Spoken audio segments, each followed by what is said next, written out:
Aujourd'hui, les gens vivent dans des lieux géographiques différents. Chaque région possède des caractéristiques et un mode de vie qui lui sont propres. Qu'est-ce qui vous vient à l'esprit lorsque vous pensez à la péninsule arabique ou aux États arabes? Je suis sûr que beaucoup d'entre vous pensent immédiatement à l'islam, à leurs vastes réserves de pétrole ou à leur mode de vie riche et luxueux. Nombreux sont ceux qui pensent que tous les pays de la région arabe sont pacifiques et prospères. Or, ce n'est pas le cas. À l'extrême sud de cette région se trouve un pays appelé Yémen, auquel la plupart des gens du monde entier ne pensent pratiquement jamais. Comment se fait-il qu'alors que l'Arabie saoudite voisine mène une vie luxueuse et développée, le pays musulman du Yémen est confronté à la guerre, au chaos et à la pauvreté? Nous allons nous plonger dans le Yémen. Nous examinerons d'abord quelques données générales sur le pays, puis nous nous pencherons sur la vie de ses habitants. Le Yémen est un pays situé à l'extrémité sud de l'Arabie, avec un littoral longeant la mer. Sa carte ressemble à un rectangle et elle est assez large horizontalement. Le pays s'étend sur une superficie de 550 000 km², ce qui le rend plus grand que beaucoup d'autres pays dans le monde. En outre, 33 millions de personnes vivent sur ce vaste territoire, ce qui signifie que le Yémen est très densément peuplé par rapport à sa taille. La langue officielle est l'arabe, et l'on peut dire que 99% de la population est fervente musulmane. Si l'on regarde les voisins du Yémen d'en haut, on constate qu'Oman se trouve à l'est, l'Arabie saoudite au nord, la mer d'Arabie au sud et la mer Rouge à l'ouest. Si l'on presse le sol et les pierres de ce pays, le pétrole en sort. Comme la Libye, cet endroit est un paradis pétrolier, mes amis. Cependant, le Yémen connaît le même sort que d'autres pays riches en pétrole du Moyen-Orient et d'Afrique, incapables d'utiliser efficacement son potentiel. Au-delà du pétrole, le pays dispose d'un incroyable potentiel de tourisme côtier et désertique et devrait être en mesure de s'enrichir grâce au seul tourisme. Pourtant, en raison des conflits internes, il est aujourd'hui très difficile de trouver des vols pour le Yémen. Le pays ne reçoit pas de touristes, parce que les problèmes à l'intérieur du pays ne semblent jamais cesser. On estime que plus de 80% de la population yéménite a besoin d'aide aujourd'hui. En fait, le Yémen était un territoire ottoman jusqu'à il y a environ 200 ans. Cependant, les choses n'allaient pas bien pour l'Empire ottoman à cette époque, et les Turcs luttaient pour maintenir leur intégrité territoriale. Profitant de cette situation, les Britanniques ont atteint le Yémen au milieu des années 1800 et ont incité la population locale à s'opposer aux forces ottomanes. Au cours de cette période, de nombreuses rébellions ont éclaté au Yémen, et les Arabes, soutenus par les Britanniques, ont séparé le Yémen de l'Empire ottoman. Par la suite, la Première Guerre mondiale a été perdue, et à la suite de l'armistice de Mondros, le Yémen a cessé d'être un territoire ottoman. Si vous vous demandez ce qu'il est advenu du Yémen après cela, vous constaterez qu'il a été constamment exposé aux luttes de pouvoir entre les tribus arabes et que les Arabes n'ont jamais réussi à s'unir. Enfin, en 2011, le printemps arabe a replongé le Yémen dans le chaos, le chômage et les crises économiques, entraînant la chute du gouvernement. Depuis lors, le Yémen n'a cessé d'être en proie à des troubles et à la corruption. Il n'y a pas d'unité ou de solidarité dans le pays, et il n'y a pas non plus de leader sauveur qui pourrait émerger de l'intérieur. Par conséquent, aujourd'hui, le Royaume-Uni et les Nations Unies peuvent intervenir dans les affaires intérieures du Yémen comme ils le souhaitent. Tout d'abord, en raison du manque de liaisons aériennes avec le Yémen, vous devez vous rendre à Oman, l'un des États les plus proches du Yémen. La ville de Salalah, à Oman, est l'un des points de passage frontaliers les plus proches du Yémen et dispose d'un aéroport. Une route de 33 km relie Salalah au Yémen, et cette distance peut être parcourue en voiture en 2 heures environ. Le long de la route, vous ne verrez pas beaucoup de signes de vie, seulement des routes étroites et asphaltées. De temps en temps, vous rencontrerez des chameaux errants dans les champs. Au bout de 2 heures, vous parvenez à atteindre le Yémen. À la frontière, des soldats omanais vous arrêtent, vous demandent pourquoi vous allez au Yémen et vous disent que c'est très dangereux. Ils vous soumettent donc à un bref interrogatoire. Après cela, vous pouvez facilement entrer au Yémen. Il n'y a pas de problème à la frontière du Yémen parce qu'il n'y a pratiquement pas de sécurité à leurs propres frontières. Il n'est pas possible d'entrer dans le pays par la frontière nord avec l'Arabie Saoudite. En effet, les grandes villes comme Sanaa, la capitale du Yémen, sont situées dans la partie occidentale du pays, qui est essentiellement l'épicentre du chaos. Cette région a la plus forte densité de population et est le point névralgique des conflits tribaux et des manifestations. Vous pouvez donc entrer au Yémen par la frontière orientale avec Oman et visiter des régions peu peuplées. Pour la partie occidentale, vous avez besoin de cartes de presse et d'accès accordés par des institutions et organisations spécifiques. Lorsque vous entrez pour la première fois au Yémen par les frontières orientales, la première chose qui attire votre attention est la vétusté et le délabrement des bâtiments. De temps en temps, vous rencontrez des gens qui se tiennent debout ou qui marchent au bord de la route. Et l'atmosphère générale vous donne l'impression que vous avez découvert un nouveau monde sur une autre planète. Les tons gris et sombres du ciel couvert se fondent parfaitement dans le bleu pâle et discret de la mer. Et vous voyagez sur un sol rougeâtre, semblable à de l'argile, juste à côté. On a vraiment l'impression de ne pas être en 2025 et de vivre à une époque complètement différente. En regardant de plus près le rivage négligé, vous voyez de nombreuses petites fosses éparpillées sur le sable. Les Yéménites sont restés si longtemps à l'écart de ces plages autrefois populaires qu'elles sont devenues un havre de paix pour la faune et la flore marine. Les crabes ont creusé de nombreux trous le long du rivage et ont fait de ces fosses leur nouveau domicile. Malheureusement, certaines créatures marines, moins chanceuses que les crabes résistants, ont été rejetées sur le rivage, ayant déjà péri et gisant sans vie sur le sable. Au fur et à mesure que l'on s'éloigne de la frontière côtière vers l'intérieur des terres, les premiers signes de civilisation commencent à apparaître. Il y a des magasins ouverts, des gens qui se déplacent et des véhicules qui circulent. Bien sûr, les bords de route sont souvent remplis de tas de gravats et les routes sont poussiéreuses et sales. Les enseignes des bâtiments sont usées et on a l'impression qu'aucun nouveau bâtiment n'a été construit ici depuis longtemps. Si vous avez faim et que vous décidez de manger dans un magasin local, vous verrez qu'ils mangent avec leurs mains et boivent du thé avec presque tout. La nourriture est très épicée et a un goût acidulé. Ils préfèrent souvent la viande de chameau comme principale source de protéines et l'apprécient beaucoup. Les magasins environnants sont généralement des structures de fortune et il semble que les gens luttent pour gagner leur vie dans des conditions difficiles. Si vous êtes obsédé par l'hygiène, vous risquez de souffrir de la faim au Yémen. Dans certaines rues, la vie est plus animée et les gens semblent capables de gagner leur vie malgré les conditions difficiles. Les magasins proposent des produits, mais en raison des taux d'inflation élevés, il est extrêmement difficile pour le citoyen moyen d'y avoir accès.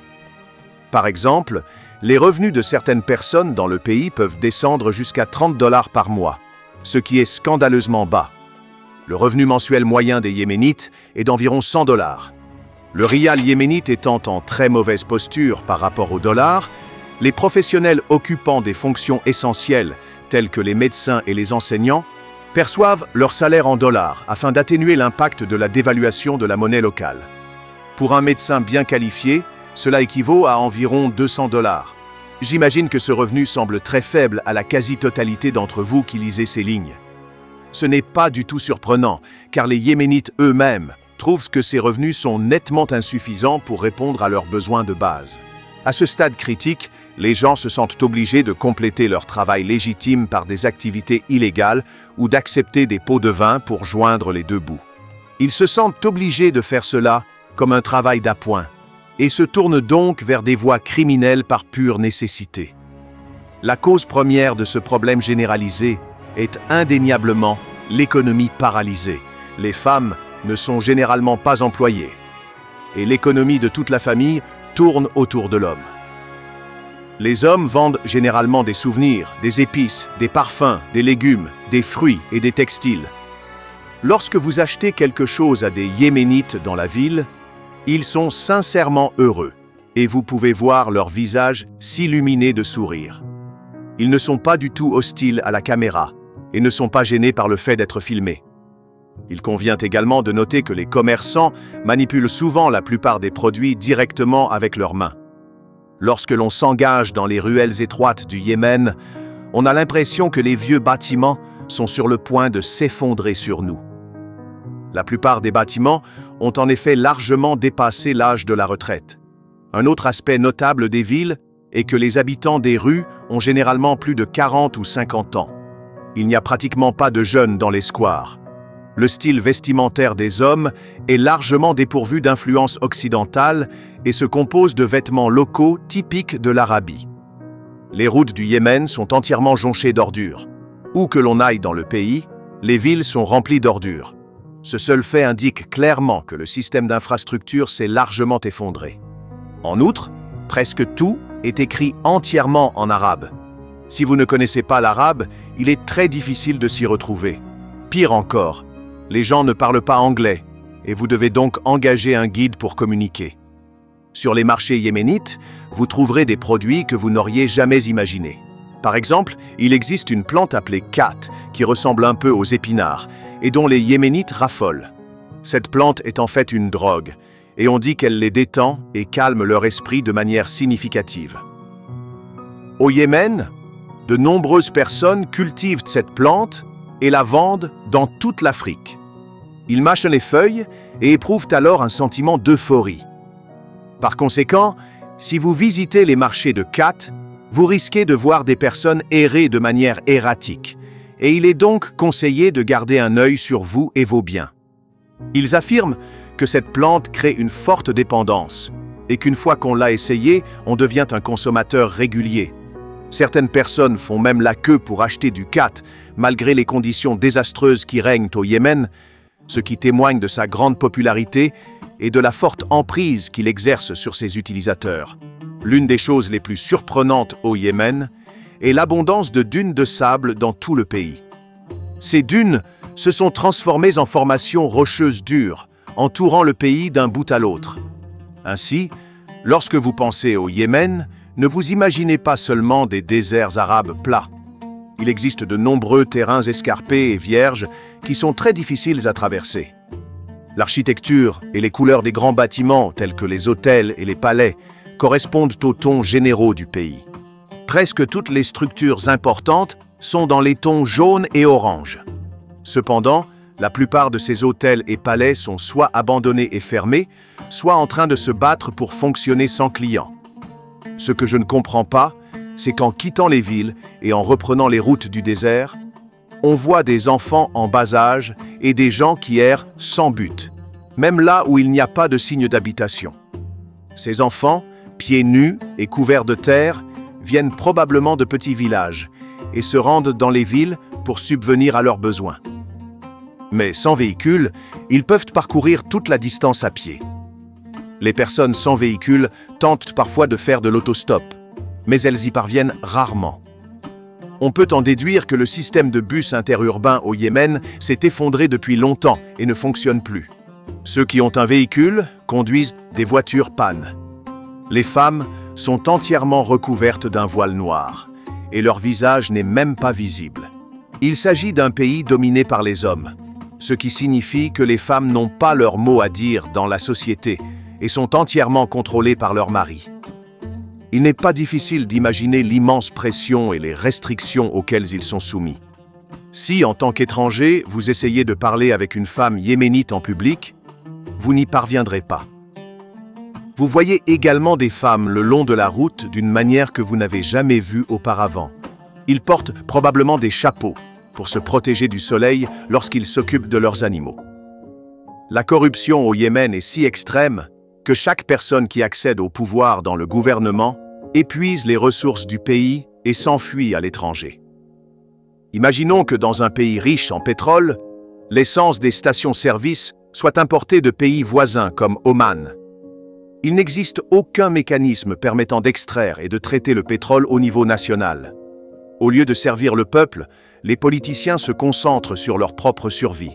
Ils vendent le pétrole du pays et transfèrent l'argent sur leurs comptes bancaires en Europe. En conséquence, les populations sont livrées à elles-mêmes, ce qui entraîne la dégradation des villes et la présence de personnes armées de couteaux et d'armes à feu. C'est le problème central du Yémen. Non seulement il n'y a pas d'autorité politique forte, mais il n'y a pas non plus d'unité et de solidarité au sein du peuple.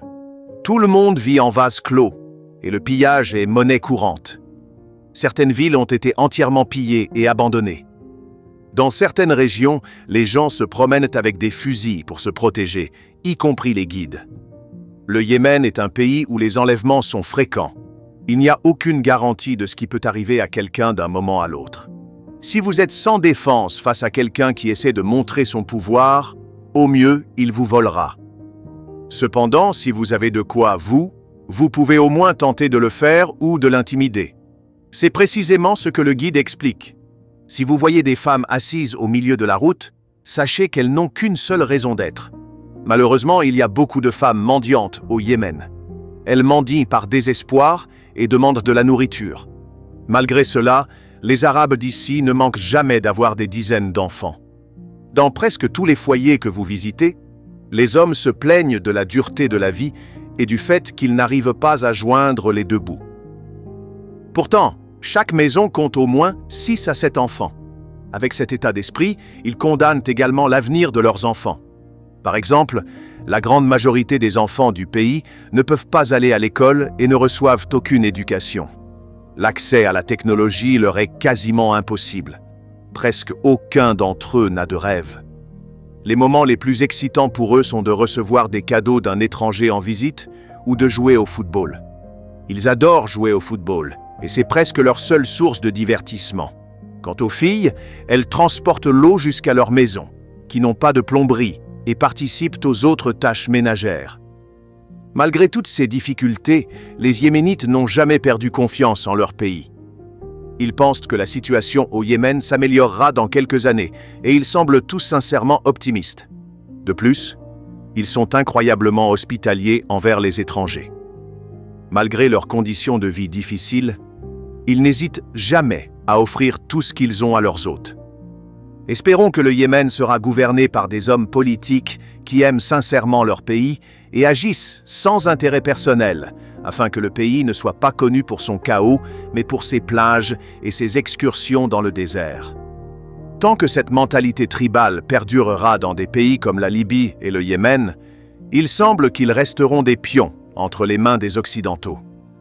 N'oubliez pas d'aimer la vidéo et de vous abonner à la chaîne. Au revoir.